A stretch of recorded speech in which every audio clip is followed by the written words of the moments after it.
Mr. Okoro, the Gorilla. Part 2. The gorilla and Mr. Okoro were connected. Spiritually. If anything happens to Boma, it will affect Mr. Okoro physically. On Saturdays and Sundays, days when most villagers went to church, rested, or visited friends, Boma would be in other people's farms. With quiet strength, cutting down bunches of plantain and carrying them one by one to Mr. Okoro's land.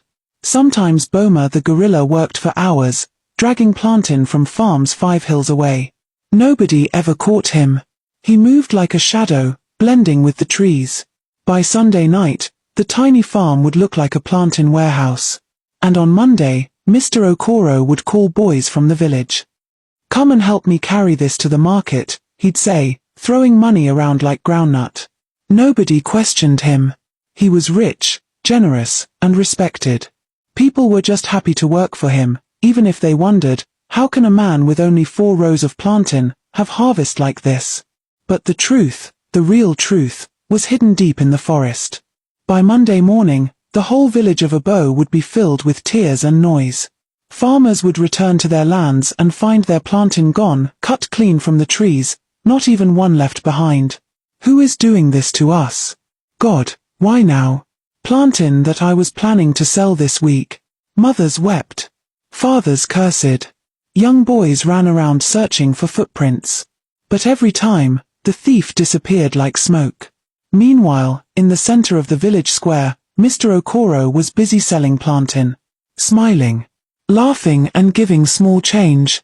People gathered at his stand because his plantain was always the best, big, yellow, sweet. He never cried of thieves. Never complained.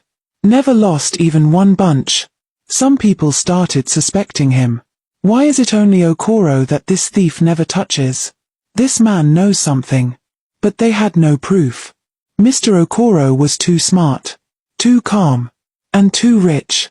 Even though he wasn't married, Mr. Okoro always had women around. Different ones. Every weekend, a new lady would show up, smiling like she had hit a jackpot. They would spend 2 days, then leave, and another one would come. People gossiped, but Mr. Okoro didn't care. He lived alone, and he liked it that way. One day, some angry farmers gathered courage and went to his house. "Mr. Okoro, please, tell us the secret of your farm.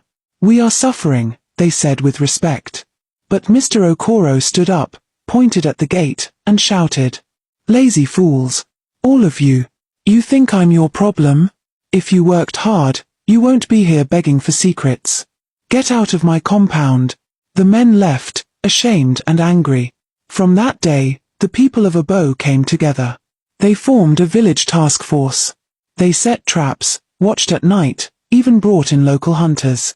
Still, the thief was never caught. One Saturday morning, something happened that changed everything. To be continue.